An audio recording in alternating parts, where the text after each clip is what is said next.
फैजान लाखानी ने हमें ज्वाइन कर लिया। अस्सलाम वालेकुम फैजान, कैसे हैं आप? और सबसे पहले तो आप कराची के बर्न्स रोड पे बैठे, मुझे ये बताएं यहाँ ऑर्डर क्या किया आपने, खाया क्या, और उसके बाद फिर ये टीम्स ये भी बता दें किस टीम को सपोर्ट कर रहे हैं। वैसे पूछना मैंने सवाल जाया किया है, लेकिन फिर भी आपके मुंह से सुनना चाहती हूँ कि आप कराची किंग्स को सपोर्ट कर रहे हैं। नहीं, मैं कतई कराची किंग्स को सपोर्ट नहीं करता। मैं जो कराची और कराची किंग्स में बड़ा फर्क है। मैं बड़ा कलंदर किस्म का बंदा हूँ, बड़ा सेल्फलेस किस्म का बंदा हूँ, तो मैं लाहौर कलंदर को सपोर्ट करता हूँ। और सीधी बात है, इसमें कोई शर्माने की बात नहीं है। और कराची किंग्स में फर्क है, तो लाहौर कलंदर को सपोर्ट करता हूँ। आपने बात की, लेकिन हाँ, एक चीज में कराची आ गए, जिस तरह आपने थोड़ी देर पहले मिसाल दी, बताया लोगों के बाद कहाँ बैठा हूँ, हाल के मामले में कराची आ गए, वो मुझको कोई बीट नहीं कर सकता। तो बहरहाल पीएसएल की फेस्टिविटी शुरू हो गई है और कल पहला मैच है, तो लुकिंग फॉरवर्ड टू इट। अच्छा, जो इंटरेस्टिंग सिचुएशन बन रही है, मैंने अभी तक जो पीएसएल की हाइलाइट्स पढ़ी हैं, मैं बहुत एक्साइटेड हूँ ये शाह ब्रदर्स को परफॉर्म करता हुआ देखने में, और फिर इकट्ठे। और आसिफ अली ने कहा है कि मैं पेट्रोल नहीं पीता कि मैं 300 छक्के लगाऊं, तो वो कहते कि 100 छक्के वो जरूर लगाते थे नेट प्रैक्टिस के दौरान। उनके मैं छक्के देखना चाहती हूँ। और आपके अभी तक क्या इंटरेस्टिंग ऐसी चीजें लगी हैं इस पीएसएल लाइन से रिलेटेड जो आप चाह रहे हो, लुकिंग फॉरवर्ड कर रहे हो कि आप देखेंगे इस पीएसएल में? देखिए, हर पीएसएल में मैं पहले पीएसएल से सारे एडिशन तकरीबन तमाम ही मैचेस 80% मैचेस अब तक कवर किए हैं पीएसएल के। तो जो हमेशा मेरी जो एक कोशिश होती है कि इस लीग से जो नया टैलेंट आइडेंटिफाई हो रहा होता है, जो स्टेपिंग स्टोन नए प्लेयर्स को मिलता है और वो आगे आते हैं। माजी में शादाब खान इस लीग के ऊपर आए, हसन अली इस लीग के ऊपर आए, मोहम्मद नवाज, असगर, ये तमाम प्लेयर्स इस लीग से आए। इसी तरह इस बार भी पाकिस्तान के पास अच्छा मौका है कि यंगस्टर्स को आजमाए, मौका मिले। उन यंगस्टर्स के पास बड़ा अच्छा मौका है कि वो परफॉर्म करे। जैसे ख्वाजा नाफे एक प्लेयर है कोयटा ग्लैडिएटर्स की टीम में, 2 साल पहले तक कराची में वो रमजान क्रिकेट खेलते थे। रमजान क्रिकेट में उनकी बैटिंग को देखकर उमर एसोसिएट, जो कोयटा ग्लैडिएटर्स के ओनर है नदीम उमर, उन्होंने उसको लिया। फिर वो उनको बांग्लादेश प्रीमियर लीग में भी एक मैच खेलने का मौका मिला। वो यूएई के T10 में भी गए। तो ख्वाजा नाफे एक अच्छा टैलेंट है। जब जैसन रॉय के जैसे के साथ प्लेयर के साथ या राहिल दूसरे के जैसे प्लेयर के साथ वो ड्रेसिंग रूम शेयर करेंगे तो उनको बहुत कुछ सीखने को मिलेगा।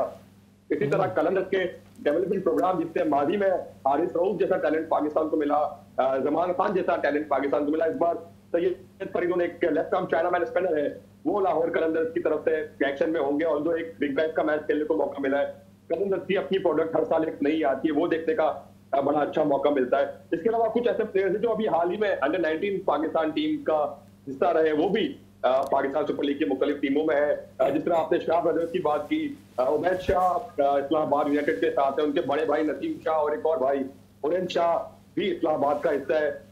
ये बड़ा मुश्किल लग रहा है प्रैक्टिकली कि तीनों भाई क्योंकि फास्ट बॉलर थे, तो तीनों भाई एक साथ ही खेल पाए। ये लाइवलीहुड उसकी कम है, बट अगर हो गया तीनों एक साथ खेले तो वो भी बड़ा यूनिक एक ओकेजन होगा क्रिकेट में। बट ये शाह ब्रदर्स को देखना बड़ा जबरदस्त रहेगा। फिर एक बैट्समैन है आमिर हुसैन, जो सीनियर रैंक के पर्सन तलब हुसैन के साहबजादे हैं, वो अंडर 19 टीम का हिस्सा रहे, वो एक प्लेयर टू वॉच आउट होंगे। साथ बेग कराची किंग्स का हिस्सा है, जो अंडर 19 टीम के कैप्टन थे, वो भी एक ऐसे प्लेयर है जिनको देखने का मौका मिलेगा। इसके अलावा कुछ और ऐसे प्लेयर्स भी हैं जो डोमेस्टिक में परफॉर्म करते आ रहे हैं। यकीनन। और फैजान, पूरी कौम जो है वो उनको देखना चाहेगी। यही तो एक ज़बरदस्त बात है पाकिस्तान सुपर लीग की कि अपना टैलेंट भी देखने को मिलता है। अच्छा फैजान, आपसे मैं ये जानना चाहूँगा, हमारी भी रहनुमाई कीजिए, इस बात को क्लियर कीजिए कि कुछ रिपोर्ट्स ये है और बात हो रही है कि इस दफ़ा पहले की निस्बत जो गैर मुल्की प्लेयर्स हैं वो कम हैं, या जो हिस्सा होते थे हमेशा से पाकिस्तान सुपर लीग का, उनमें से भी कुछ नाम नहीं है। तो उसकी रीज़न्स क्या हैं? उनकी अपनी ज़ाती मसरूफियत की वजह से, या फ्रेंचाइजीज से कुछ मामलात हैं उस वजह से नहीं आ पा रहे?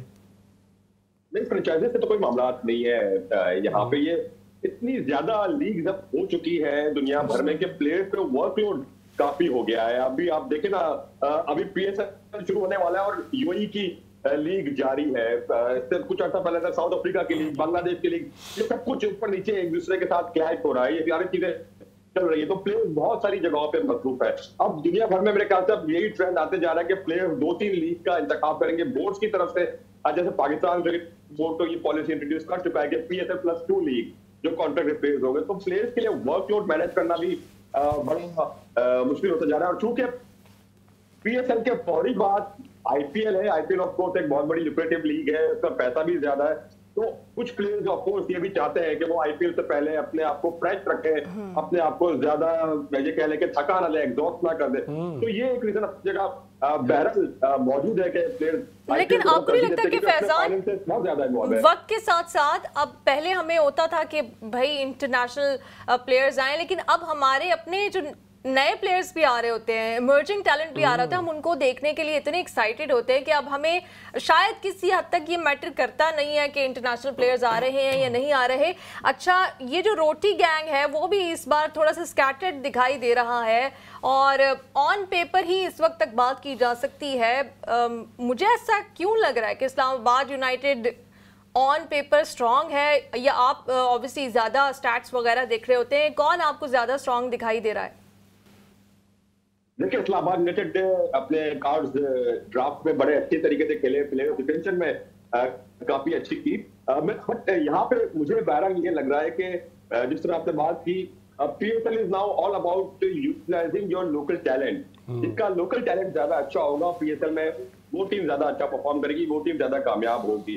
आपने माजी के जब से लीग यूएई से पाकिस्तान शिफ्ट हुई है, तो फोकस आपके लोकल टैलेंट के गिर ज्यादा हो गया है बनिस्बत आपके फॉरेन प्लेयर थे। तो मुझे इस वक्त देखा जाए तो मुल्तान सुल्तान, इस्लामाबाद और लाहौर कलंदर, ये वो टीमें लग रही है जो ज्यादा बैलेंस्ड है। ज़ल्मी भी एक अच्छा स्ट्रॉन्ग बैटिंग यूनिट है, उनके पास टाइम अयूब जैसा खिलाड़ी मौजूद है, उनके पास बाबर आजम जैसा सुपरस्टार मौजूद है। तो वो टीम भी कैसा है, जो आसिफ अली ने अगर जिस दिन 100 छक्के लगा दिए ना, वो अकेले काफी ज़ल्मी के लिए, वो नेट प्रैक्टिस में लगा दिए तब। T20 में 120 गेंदें तो होती है, तो 100 छक्के, वो एक बॉल पे 2-2 छक्के मारेंगे मुझे लगता है।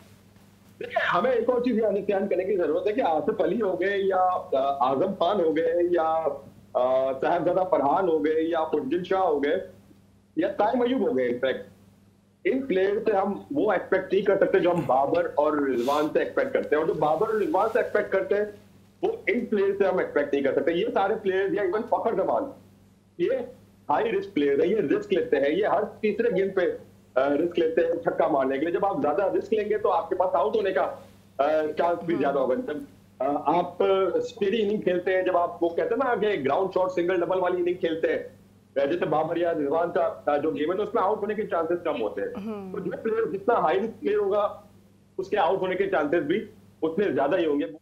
देखिए, बिल्कुल 4 महीने बाद इनफैक्ट T20 वर्ल्ड कप होना है, तो हर प्लेयर के पास ये कोशिश होगी कि वो अपने आप को मनवाए और सेलेक्टर्स की तवज्जो हासिल करे। तो ये फॉर एवरी स्लॉट ये मौका है। बट पाकिस्तान टीम की अगर आप बात करते हैं ना, तो मुझे जो सबसे बड़ा मसला जो पाकिस्तान क्रिकेट टीम का लगता है, वो ना ओपनिंग का है ना कोई बॉलिंग का हमारा मसला है। हमारा बेसिकली जो मसला है वो मिडिल ओवर्स का है, मिडिल ओवर्स की बैटिंग एंड मिडिल ओवर्स की बॉलिंग।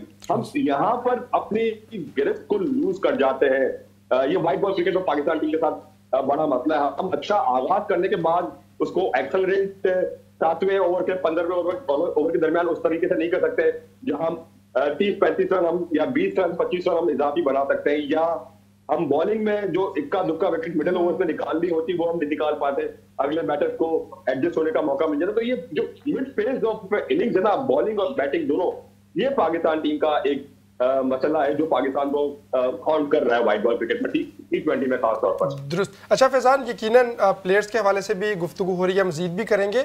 कुछ तैयारियों के हवाले से बताइए, चूंकि अब तो बिल्कुल आज चांद रात हम कह सकते हैं इस टूर्नामेंट की, तो तैयारियां तो मुकम्मल हो गई होंगी। आपको पहले की निस्बत कोई चीज़ तैयारियों में अच्छी लगी या आपके ख्याल में कुछ कमी? चूँकि हम देखते हैं कि जो इंतज़ाम किया जाता है ट्रैफिक के लिए, उसके ऊपर हमेशा से सवालात उठते हैं, और वो लोग जिनका कंसर्न नहीं होता मैचेस के साथ, वो कहते हैं कि जी पूरी रोड्स बंद कर दी जाती हैं, और उसकी वजह से पूरे शहर की, खासतौर पर जब कराची में भी होता है मैचेस, तो ये शिकायत सबसे ज़्यादा वहीं से आती है कि पार्किंग बहुत दूर होती है और ये तमाम चीजें। अच्छा, तो कुछ इतना लंबा सवाल इसलिए पूछा है कि ताकि एंड में ये खत्म करते ही आपसे पूछ सकेंगे कोई पास वगैरह मिल जाएगा प्रेस गैलरी का?